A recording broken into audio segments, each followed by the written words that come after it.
기도의 모습에 보면 참으로 다양한 상황의 여러 가지 형태로 하는 기도를 보게 되는데요. 사전적인 의미에서 기도가 하나님과 성도 간의 교제 혹은 대화를 말한다라고 되어 있습니다. 하나님과의 교제, 대화. 그렇다면 기도는 하나님과 이 나누는 교제, 대화, 또 이 소통, 이런 모든 영역을 이야기하는 광범위한 의미를 갖는다고 알 수 있습니다. 그래서 우리는 기도는 어떻게 해야 돼? 기도의 방법이라든지 형식이나 또 기도의 정석, 기도는 이렇게 하는 거다라고 하는 이런 규칙을 만드는 것이 어떤 면에서는 하나님과의 소통을 뭔가 좀 제한하고 경직된 기도로 이끌어가는 요소가 되기도 합니다. 그래서 무엇보다 기도에 있어서 우리가 주목할 것은요, 하나님과의 관계의 문제예요. 관계적인 문제. 우리에게 믿음이 있다고 하더라도 하나님을 그저 크고 두려우신 하나님, 또 심판하시는 하나님으로만 본다면 어려워서 기도가 나오겠습니까? 또 반대로 친밀하고 내 모든 소원을 다 들어주시는 하나님이라고 생각을 한다면 내 기도가 이루어지지 않았을 때 그때 찾아오는 실망이라든지 이런 낙심, 이런 것들을 또 어떻게 해야 할까? 그렇다면 하나님을 어렵게 대하지 않으면서도 경외감을 갖고 친밀하면서도 경건한 기도를 하기 위해서 어떤 마음이 필요할까? 바로 성경에서 가르치는 기도의 형태를 따라가 보는 겁니다. 성경 속에 있는 기도의 사람들, 성경에 있는 사람들은 어떤 모습으로 기도를 했을까? 이에 대해서 어떤 책에 보니까요, 이 기도의 세 가지 형태를 소개를 했는데요. 성경은 주로 이 세 가지 형태의 기도를 말하고 있답니다. 그러니까 첫 번째 부류는 우는 기도예요. 울으라는 거예요. 다른 말로 하면 애가라고 합니다. 성경에는 탄식하면서 하나님께 부르짖는 기도가 참 많습니다.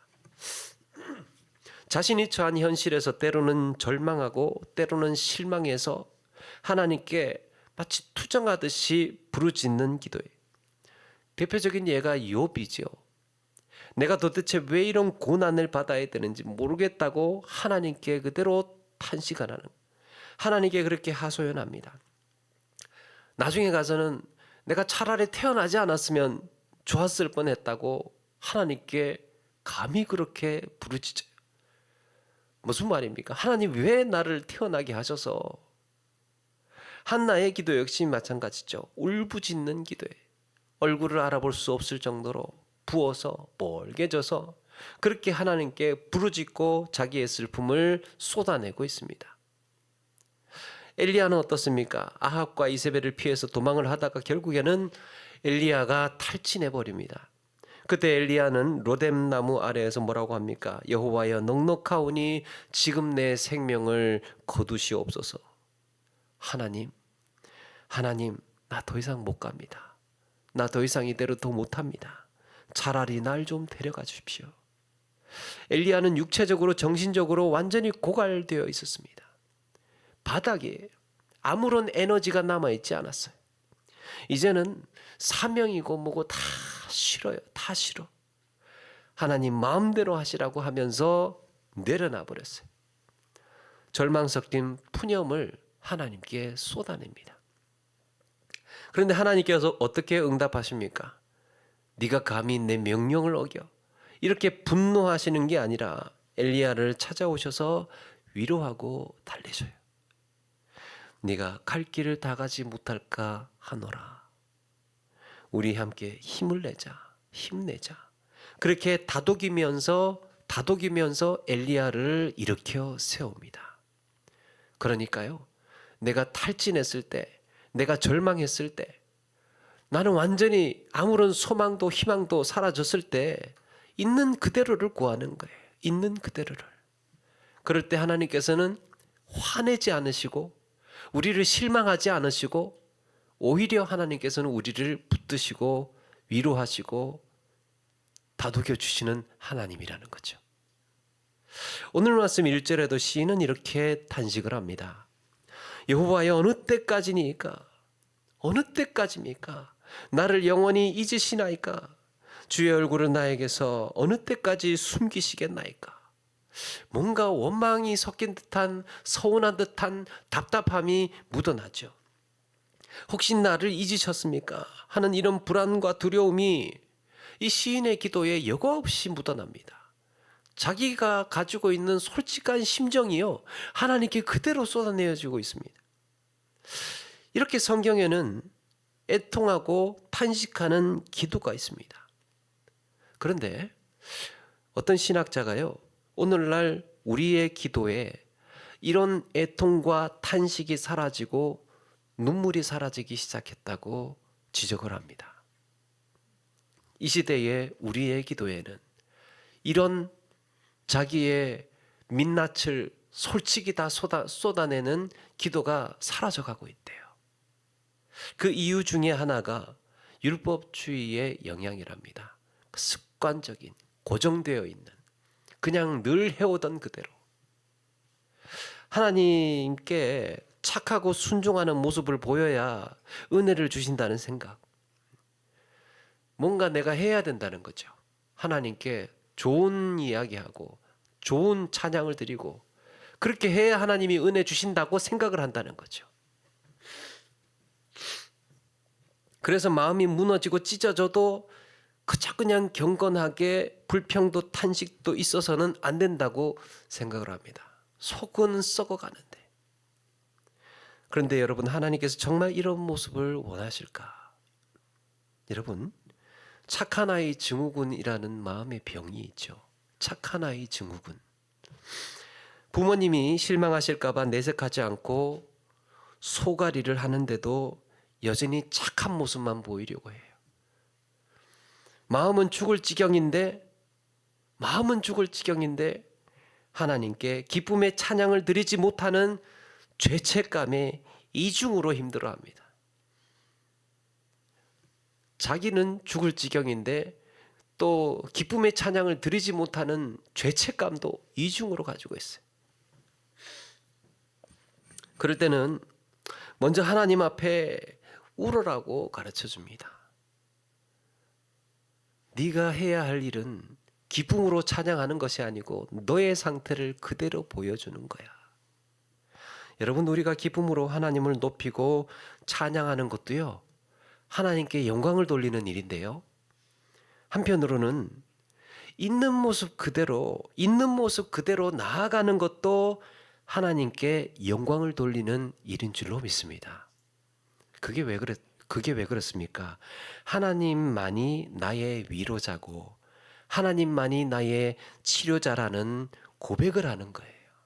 내가 힘들 때 하나님 찾는 것이요, 내가 어려울 때 하나님 찾는 것이, 내 마음이 슬플 때, 내 마음이 죽을 지경일 때 그때 하나님 찾는 것도 하나님께 영광 돌리는 일이에요. 그분이 나의 위로자고 나의 치료자라는 사실을 시인하는 거니까. 힘들 때 어떻게 합니까? 문제가 생겼을 때, 어려움이 생겼을 때 어떻게 합니까? 신뢰할 만한 사람 찾죠. 신뢰할 만한 사람 찾아요. 내 얘기 들어줄 수 있는 사람 찾아요. 하나님은 우는 자의 기도를 외면하지 않으시는 줄로 믿습니다. 성경에 많은 기도의 사람들이 이렇게 우는 기도를 했어요. 우는 기도. 우리의 기도 생활에서 진지하게 한번 다시 돌아보아야 할 기도의 한 가지의 부류, 우는 기도를 해라. 또 하나는 조르는 기도랍니다. 조르는 기도. 왜 조르는 기도가 가능한가? 하나님께 어떻게 졸라도 되는가? 우리 주님께서 그렇게 하라고 가르쳐 주셨어요. 우리 주님은 항상 기도할 때 포기하지 말아야 하는 이유를 비유로 말씀하셨습니다. 어떤 도시에 하나님을 두려워하지 않고 사람을 무시하는 재판장이 있었다고 그러죠. 그런데 한 과부가 원수에 대한 원한을 풀어달라고 그 재판장에게 간청합니다. 그러니까 처음에는 무시합니다. 두 번째도 무시해요. 그런데 이 과부가 아침에도 찾아오고 점심 때도 찾아오고 밤에도 찾아오고 시도 때도 없이 찾아와서 성가시게 굴어요. 불의한 제사장은 생각합니다. 야, 이거 안 들어주면 계속 찾아와서 성가시게 굴 텐데, 날 괴롭힐 텐데, 그렇게 생각을 하고는 결국 들어주지 않겠냐라는 거예요. 하물며 하나님도 밤낮 부르짖는 자들의 원한을 풀어주시지 않겠느냐라고 말씀합니다. 끈질긴 기도, 하나님께 조르는 기도예요. 그런데 그렇게 말씀하시고는 여운이 있는 말씀을 하나 하십니다. 그런 말씀 이후에 뭐라고 하시느냐? 그러나 인자가 올 때에 세상에서 믿음을 보겠느냐? 그러나 마지막 때에 이렇게 끈질기게 기도하는 사람이 있겠느냐? 이런 믿음을 가지고 하나님 붙드는 사람이 있겠느냐? 이렇게 절박함으로 하나님만 바라보는 사람이 있겠느냐? 여러분, 여기에서 우리는 기도의 두 가지 요소에 주목해야 합니다. 하나는 하나님만이 내 기도를 들어주신다는 확신이에요. 하나님을 향한 신뢰. 대형마트 같은 데 가면요, 장난감 부스 있잖아요. 거기를 지나는데 아이가 장난감 사달라고 졸라요. 내 부모이기에 조를 수 있는 거예요. 내 부모이기에. 낯선 사람한테요, 모르는 사람이면 남이면 조르지를 않아요. 내 부모이기에 조를 수 있는 겁니다. 그런데 안 들어준다고 해서, 그거 안 들어준다고 해서 내 부모 아니라고 하는 자식은 또 없어요. 그리고 또 하나는 무한 인내입니다. 기도에 대한 우리의 태도. 하나님이 응답하실 때까지 한 달이고 두 달이고 1년이고 10년이고 끈질기게 기도할 필요가 있다는 겁니다. 포기하지 말고 어떤 형태로든지 기도의 끈질긴 기도는 우리에게 유익이 있습니다. 기도는 하나님을 향한 무한 믿음과 이런 인내를 동반합니다. 하나님께서 내 기도를 들어주시지 않을 때는 이게 나한테 해가 되거나 필요가 없거나 아니면 아직 때가 안 되었거나 하기 때문이에요. 한마디로 그만한 이유가 있다는 겁니다. 그만한 이유가. 그리고 덤으로 얻게 되는 게 있습니다. 낙심하지 않고 이 조르는 기도, 매달리는 세월을 통해서 오랫동안 기도를 하는 그 세월을 통해서요. 아, 이래서 그때 이루어지지 않았구나. 이걸 경험해야 돼요. 아, 이래서 그때 이루어지지 않았구나. 1년이 지났습니다. 10년이 지났습니다. 20년 동안 기도하고 있어요. 그런데 어느 날 갑자기 이루어졌거나 뭔가 깨달아지는 게 있어요. 야, 그 기도의 제목이 이래서 이루어지지 않았구나. 그런 경험이요, 오랜 세월 동안 쌓여가는 겁니다. 우리는 기도의 제목을 한 가지만 가지고 하지 않지 않습니까? 여러 가지가 있어요. 여러 가지 속으로. 기도의 제목의 리스트에 올리지는 않았다 하더라도 내 마음속에 품고 있는 기도의 제목들까지, 간절히 바라고 소망하는 것들까지. 그런데 내 뜻대로 잘 되지 않았어요. 잘 이루어지지 않았습니다. 그런데 시간이 지나고 나서 깨달아지는 게 있습니다. 하나님의 시간을 기다리면서 우리의 기도는 그렇게 성숙해지고 인내의 성품도 얻게 되는 겁니다. 하나 기도의 제목을 드리면 한 가지의 응답이 오고, 또 기도의 제목을 드리면 또 기도의 제목 응답이 오고, 이렇게 되는 게 아니라는 거예요. 하나님의 방식대로, 하나님의 시간에 맞추어서 우리를 그 기도의 시간에, 그 기도의 도가니 속에서 단련되고 경험되어지고 깨달아지고 우리가 성숙하고, 그러면서 우리의 신앙이 그 기도를 통해서 성장해 가는 겁니다. 그래서 인내하면서 하나님을 신뢰하는 가운데에 인내하는 이런 조르는 기도가 우리에게 필요하다. 여러 모양으로. 세 번째 부류는 요청하는 기도입니다. 요청의 기도. 주님 가르치신 기도에는 오늘 우리에게 일용할 양식을 주시옵고 라는 말씀이 있습니다. 일용할 양식을 주시옵고, 여러분 여기서 일용할 양식은요, 단순히 물질적인 문제나 그냥 양식에 제한할 필요는 없어요. 일용할 양식이라고 해서 오늘 쌀 이것만 생각을 할 필요가 없어요. 오늘 내가 살아가는 데 있어서 필요한 영적인 필요, 정서적인 필요, 이런 것들까지 아릴 수 있는 겁니다. 영적인, 오늘 하루의 영적인 필요, 오늘 하루의 정서적인 필요, 내 마음에 필요한 것들, 오늘 하루 살아갈 에너지, 영적인 능력. 더 나아가서 우리는 매일 죄와 유혹에 노출되어 있습니다.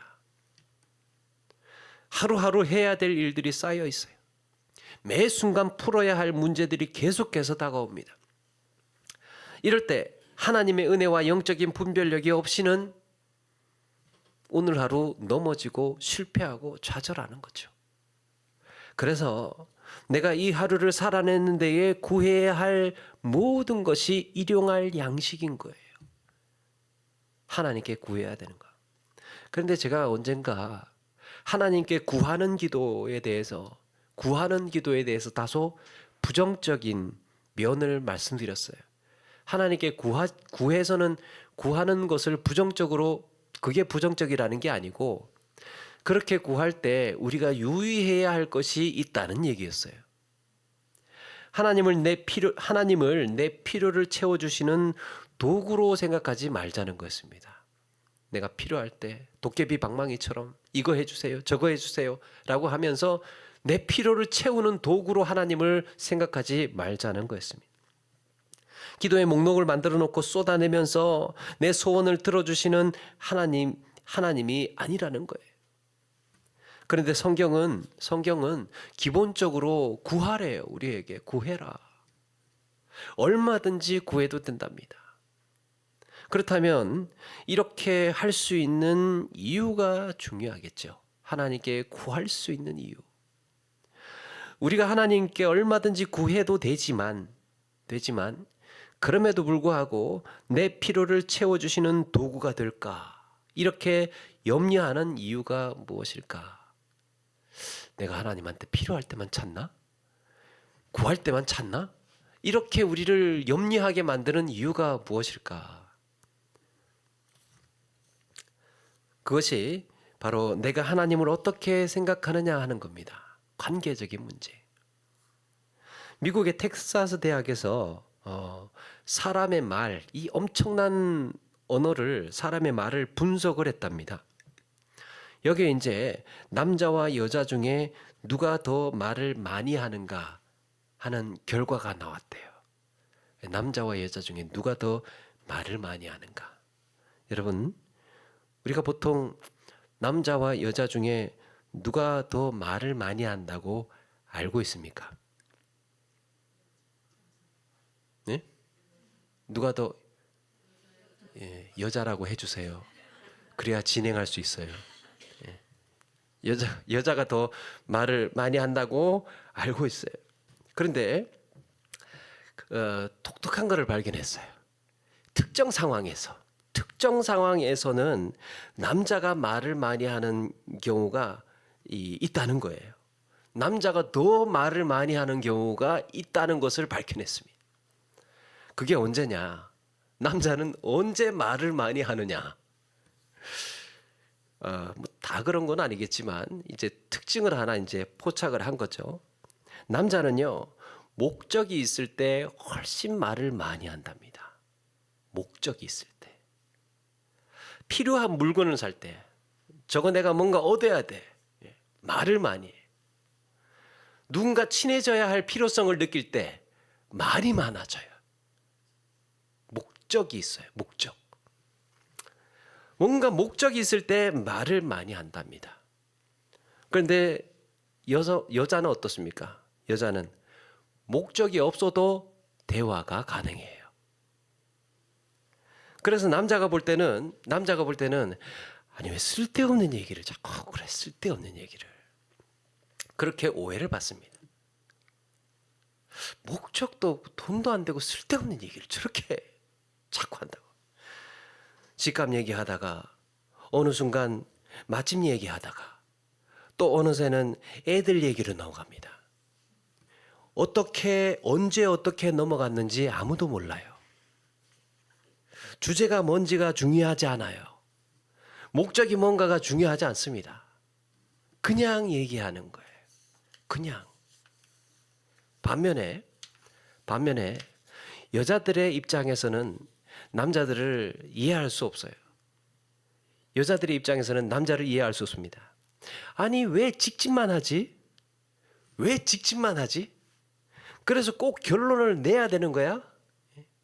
꼭 결론을 내야 되는 거야? 그런데 우리는 착각하기가 쉽답니다. 목표가 있을 때, 목적이 있을 때만 얘기하는 게 좋은 거 아닌가? 목적이 있을 때 이야기하는 게 그게 왜? 그리고 이게 또 효과적이지 않은가? 응? 그렇게 생각을 할 수 있는데 사람이 그렇게 단순하지가 않답니다. 사람이 그렇게 만들어지지 않았대요. 목적이 없는데도 대화를 할 수 있는 사람들은 목적이 있을 때만 얘기하는 사람과는 분명히 다른 친밀감이 있답니다. 목적이 없는 상태에서 이야기하는 사람은 분명히 다른 친밀감을 가지고 있대요. 안 친한 사람인데 전화를 해서 뭐 빌리거나 부탁을 해야 될 때 있어요. 안 친한데 전화해가지고 뭐 빌리거나 부탁해야 될 때가 있습니다. 어떻게 합니까? 그 용건 이야기하기 전에요. 이렇게 시작을 합니다. 애들은 잘 있어요. 요즘 어떻게 지내요? 일은 잘 돼요. 아니 용건 이야기 안 하고 주저리 애들 안부 묻고 뭐 잘 지내냐, 일은 잘 되냐, 이런 이야기를 하는 거예요. 그렇게 시작을 합니다. 영혼 없는 안부. 지금까지 쓸데없는 이야기라고 핀잔을 줬던 그 이야기들이 그때 나오는 거예요. 그때. 그게 필요한가 싶어서. 그렇게 안부를 묻고 그 다음에 용건을 이야기를 해요. 그 다음에. 이게 바로 안 친한 사람들의 특징이랍니다. 안부와 용건이 하나의 패키지로 묶여서 이야기를 하는 거예요. 안부와 용건이 하나로 묶여서 이야기를 합니다. 꼭 뭔가 요구할 때 사탕 하나 주고 이야기를 꺼내고 말이죠. 그러면 가까운 사람의 특징은 뭔가? 가까운 사이는요, 안부와 용건을 묶지를 않는데요. 안부는 안부고 용건은 용건이에요. 용건이 있으면 용건만 얘기를 한대요. 왜? 굳이 안부를 안 물어봐도 이미 충분한 친분이 쌓여있기 때문이에요. 간혹 아줌마들끼리 형님이라고 하지 않습니까? 아줌마들끼리. 그래서 전화하자마자 이렇게 시작해. 형님, 배추 2포기 필요한데. 응, 그래 가져가. 전화하자마자 배추 필요하다고 나와요. 바로. 배즙부터 달라고 합니다. 그리고 또 없으면 없다 그래요. 그냥 쉽게 편하게. 못 주면 못 준다 그래요. 있어도 못 준다 그래요. 그걸 이런 거절을 어렵지 않게 이야기를 합니다. 그런데 목적 중심의 대화는 어떻습니까? 목적 중심의 대화는 세상에 내가 안부까지 신경 써가면서 이야기를 했는데 이걸 안 들어주네. 이걸 안 들어줘. 모처럼 내가 그렇게 이야기를 했는데 안 들어주네. 내가 모처럼 이렇게까지 말했는데 매정하게 끊어버리네. 그러면서 관계에 금이 갑니다. 여러분, 건강한 관계는요. 건강한 관계는 거절이 어렵지 않아야 돼요. 거절하는 데에 어렵지 않아야 됩니다. 싫으면 싫다. 없으면 없다. 이걸 편하게 이야기하고 쉽게 주고받을 수 있는 사이여야 됩니다. 거절이. 여러분 여기에 포인트가 무엇입니까? 가까운 사람은 용건이 없어도 말을 한다는 겁니다. 굳이 용건이 없어도 이 사람이 뭐 때문에 전화를 했을까 고민하지 않아도 되는 사람, 이 사람이 왜 만나자고 했을까 생각하지 않아도 되는 사람. 그래서 우리는 용건이 없는데도 말을 걸어주는 사람을 좋아한답니다. 남자들의 입장에서 보면 비효율적인 대화, 이런 대화를 하는 것 같지만 실제로는 이미 목적 없는 대화에서 이미 평상시에서 친밀감이 축적되어 있었던 거예요. 여러분 여기서 인간은 하나님을 닮아 있다는 걸 잊지 말아야 됩니다. 사람은 왜 그럴까? 왜 그렇겠습니까? 하나님 닮았기 때문에. 그러면 사람과의 관계가 그런 유형이라면 우리가 하나님과의 관계에서 목적만 가지고 필요만 가지고 하나님과 대화를 하면 우리는 무슨 생각이 들겠습니까? 하나님과의 친밀감보다 내 목적이 앞서가는 거예요. 하나님과의 관계보다 내 필요가 더 앞서 있는 겁니다. 친밀감과 나의 필요는 균형이 맞아야 되는데 내 필요가 더 과한 겁니다. 그러니까 확신도 부족하고 이거 들어주실까? 과연 하나님이? 이런 생각까지 드는 거죠.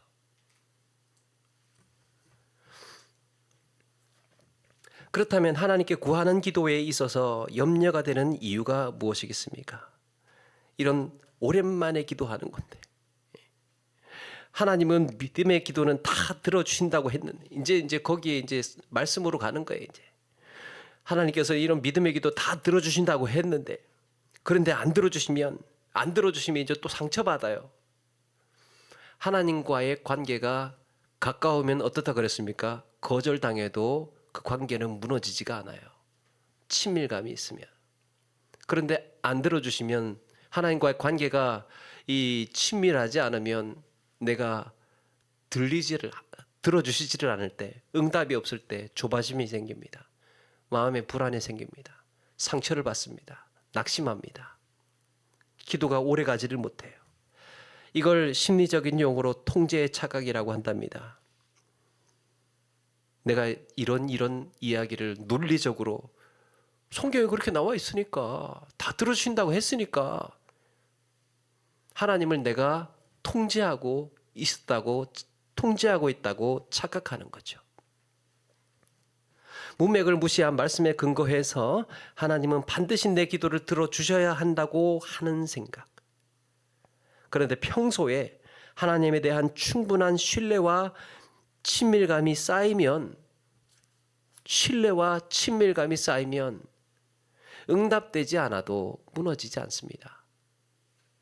응답이 없어도 무너지지가 않아요. 하나님에 대한 신뢰가 있기 때문에. 여러분, 우리가 기도 생활에서 추구해야 하는 방향은 기도 응답의 확률을 높이는 게 아닙니다. 기도 응답의 확률을 높이는 게 아니에요. 그래서 내가 응답 많이 받았어. 하나님께서 나한테 역사를 많이 하셨어. 이거 추구하는 게 아니라 어떤 상황에서도 하나님을 향한 신뢰와 친밀감을 떨어지지 않게 하는 겁니다. 그래서 기도의 사람은요. 성경에 등장하는 기도의 사람을 가만히 살펴보니까 내 기도가 많이 응답된 것보다 그럼에도 불구하고 하나님을 향한 믿음을 잃지 않고 절망하지 않고 주님 붙들며 나아가는 사람이더라고요. 성경에서 기도의 사람을 보니까 기도하는 족족 다 이루어지지 않았어요. 그럼에도 불구하고 10년이고 20년이고 30년이고 한평생을 두고 하나님을 신뢰하고 하나님을 붙들고 절망하지 않고 나아가는 사람. 그 기도하는 사람이죠. 사랑하는 여러분, 이렇게 성경에서 말씀하시는 기도를 보니까 내 감정에 이런 가감 없이 다 쏟아내어야 되고 기도를 통해서 하나님의 시간을 기다리며 믿음과 인내로 성숙해지기도 합니다. 그리고 하나님과의 충분한 신뢰와 친밀감이 우리의 기도를 더 은혜롭게 이끌어갑니다. 어쩌면 우리 습관에 고착된 기도, 우리의 습관에 고착된 기도, 늘 하던 시간에, 늘 하던 방식으로, 늘 같은 시간 동안 내가 이해하는 기도만 그렇게 해나가지 않고 이렇게 한번 잠시 그 기도의 모습에서 나를 잠시 한번 벗어나서 나는 기도 생활을 어떻게 하고 있는가? 나는 어떤 기도 생활을 하고 있는가? 주님 앞에 울면서 기도한 지가 언제일까? 내 마음을 다 쏟아내면서 기도하며 나아갔던 적이 언제인가? 내가 포기하지 않고 붙들고 매달리면서 수십 년째 하고 있는 기도의 제목은 무엇인가? 이런 거. 하나님을 향한 신뢰와 인내, 그리고 무엇보다도 하나님과의 친밀한 관계의 문제. 내 목적, 내가 바라는 것은 하나님과의 친밀감보다 더 앞서 나가고 있는가? 더 과도하게 앞서고 있는 것인가? 이런 것들도 한번 돌아보고, 그렇게 우리의 기도를 성경에서 말씀하고 있는 기도의 사람들을 관찰하면서 우리 기도를 한번 돌이켜보는 우리 모두가 되시기를 바랍니다. 그렇게 우리의 기도가 더 살아있는 기도로 변화되고 하나님과 보다 친밀한 관계 속에서 그렇게 복된 기도를 생활을 해나가시는 저와 여러분 되기를 주의 이름으로 축원합니다.